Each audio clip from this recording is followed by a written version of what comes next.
Voy a invitarles a leer la palabra de Dios, amigos y hermanos, en el capítulo 6 del libro de los Jueces. Vamos a leer capítulo 6 de los Jueces a partir del versículo 14. Y mirándole Jehová le dijo: Ve, con esta tu fuerza y salvarás a Israel de la mano de los madianitas. ¿No te envío yo? Entonces le respondió: Señor mío, ¿con qué salvaré yo a Israel? He aquí que mi familia es pobre en Manasés, y yo el menor en la casa de mi padre. Jehová le dijo: Ciertamente yo estaré contigo, y derrotarás a los madianitas como un solo hombre. Y él respondió: Yo te ruego que, si he hallado gracia delante de ti, me des señal de que tú has hablado conmigo. Te ruego que no te vayas de aquí hasta que vuelva a ti, y saque mi ofrenda y la ponga delante de ti. Y él respondió: Yo esperaré hasta que vuelvas. Y entrando Gedeón preparó un cabrito y panes sin levadura de un efa de harina, y puso la carne en un canastillo y el caldo en una olla, y sacándolo se lo presentó debajo de aquella encina. Entonces el ángel de Dios le dijo: Toma la carne y los panes sin levadura y ponlos sobre esta peña, y vierte el caldo. Y él lo hizo así. Y extendiendo el ángel de Jehová el báculo que tenía en su mano, tocó con la punta la carne y los panes sin levadura, y subió fuego de la peña, el cual consumió la carne y los panes sin levadura. Y el ángel de Jehová desapareció de su vista. Viendo entonces Gedeón que era el ángel de Jehová, dijo: Señor Jehová, que he visto al ángel de Jehová cara a cara. Pero Jehová le dijo: Pasa a ti, no tengas temor, no morirás. Y edificó allí Gedeón altar a Jehová, y lo llamó Jehová Shalom, el cual permanece hasta hoy en Ofra de los Abiezeritas. Que el Señor añada su bendición a su palabra. Hoy vamos a considerar dos cosas. Primero, el llamado de Gedeón. Y en segundo lugar, la preparación de Gedeón. Hay una estrofa de un himno que nosotros cantamos, de nuestro himnario Himnos y Cánticos del Evangelio, el número 441, que dice: A combatir resuena la guerrera voz del Salvador que hoy llamando está. Sin desmayar, seguidle siempre con valor, y la victoria plena os dará. Esta es una gran verdad, queridos amigos y hermanos. La vida cristiana es una vida de lucha, tenemos que combatir, pero qué bueno es que nuestro capitán es el Señor, a quien le seguimos. Dije que vamos a considerar dos cosas hoy. El primero punto que nos llama la atención es el llamado de Gedeón.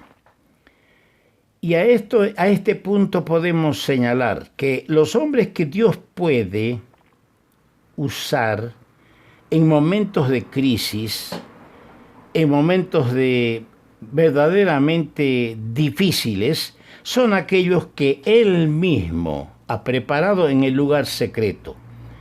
Aquellos que se han sentido ejercitados por la honra y la gloria de su Dios.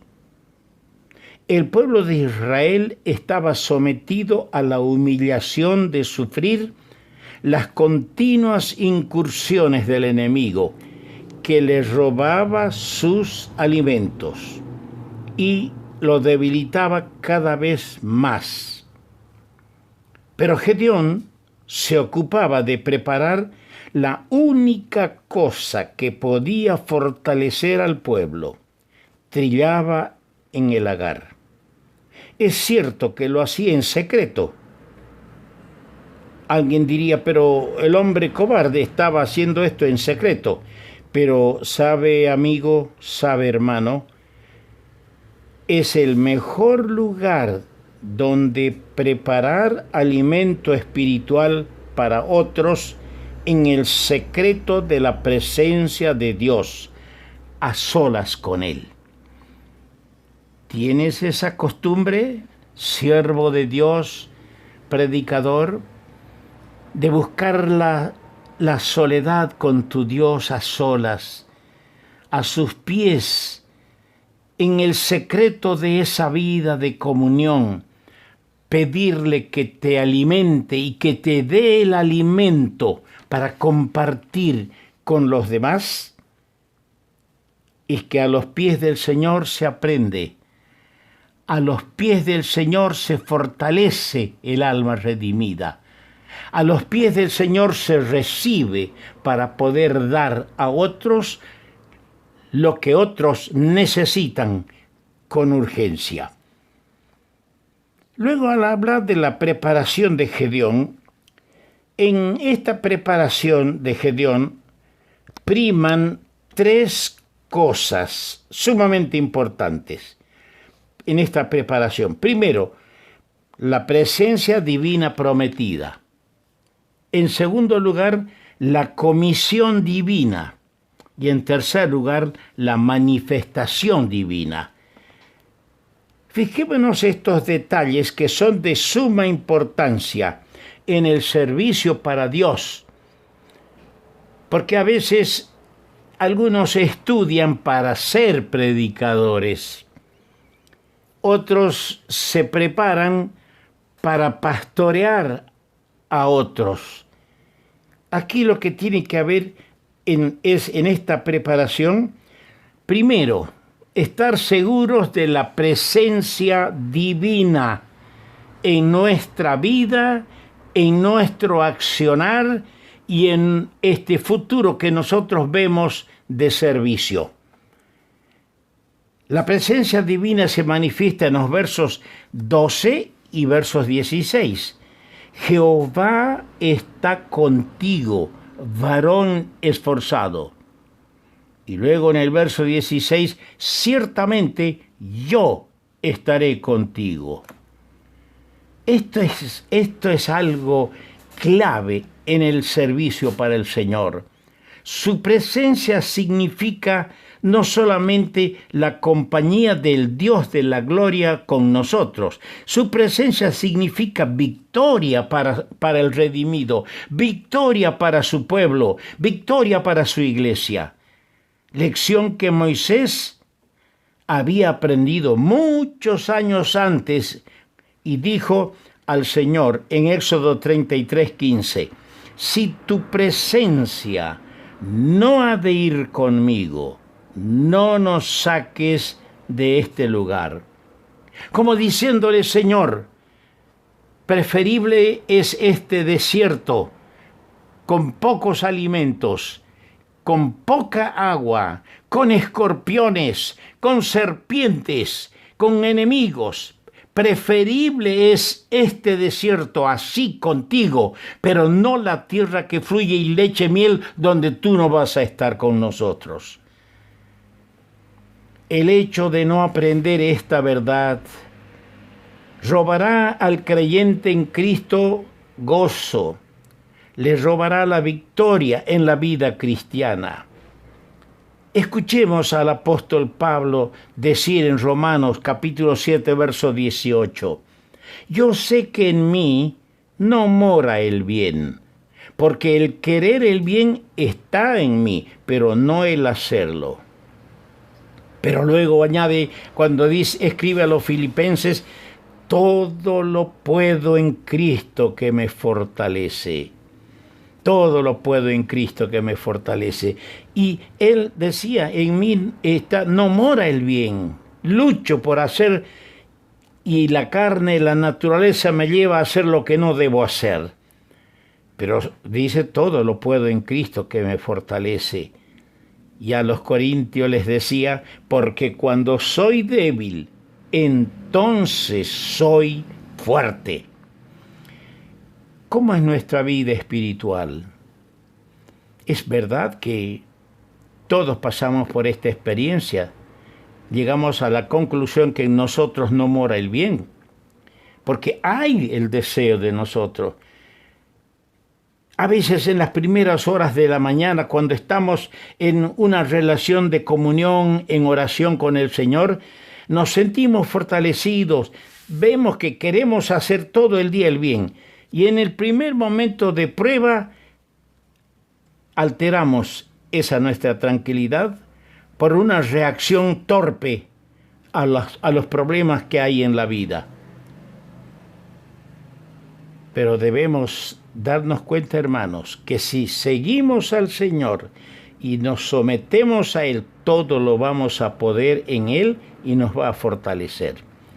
Y aunque somos débiles, entonces vamos a estar fuertes. ¿Por qué? Porque el poder de Dios en nuestra debilidad se perfecciona. Luego dije que en esta preparación también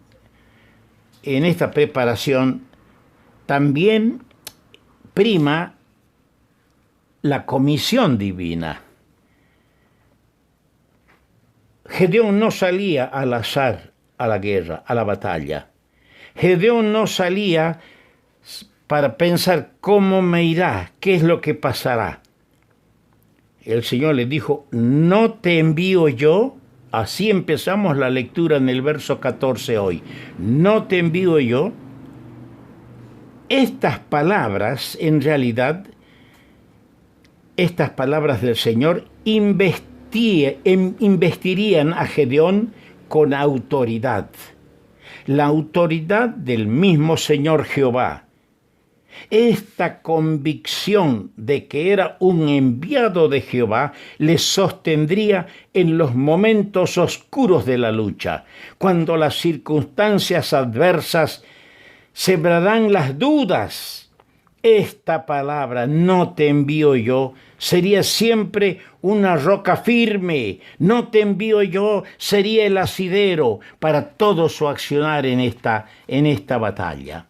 Y en tercer lugar, prima también la manifestación divina. Ocurre que cuando el ángel desapareció allá en el lagar, Gedeón exclamó, ¡Ah, Señor Jehová, que he visto al ángel de Jehová cara a cara! Una visión de él, del Señor, transformaría la vida de Gedeón y daría una realidad y autoridad a todo lo que este Dios le había dicho y hecho. Es que no hay duda, hermano, que una visión del Señor nos predispone para su servicio. Y eso lo comprobamos cuando leemos el capítulo 6 de Isaías. Isaías tuvo una visión del Señor en toda su majestad. Y esa visión que tuvo del Señor le habilitó para contestar cuando dijo, ¿quién irá por nosotros? ¿A quién enviaremos entonces? Porque él había visto al Señor de la gloria. Dijo, heme aquí, envíame a mí. Que el Señor nos ayude. Dios necesita en estos últimos días de la gracia, en estos últimos días que vivimos antes de la venida del Señor para arrebatar a la iglesia, necesita siervos, jóvenes, personas mayores, hombres, mujeres, que salgan a servirle y a decirle al mundo que se arrepientan, que se conviertan a Dios, pero seres, personas cristianas, cristianos, que tengan una visión, una manifestación del Dios de la gloria. Eso les dará la autoridad y el poder para no temer y para poder hablar del Señor a las almas perdidas. Vamos a continuar con este tema de Gedeón.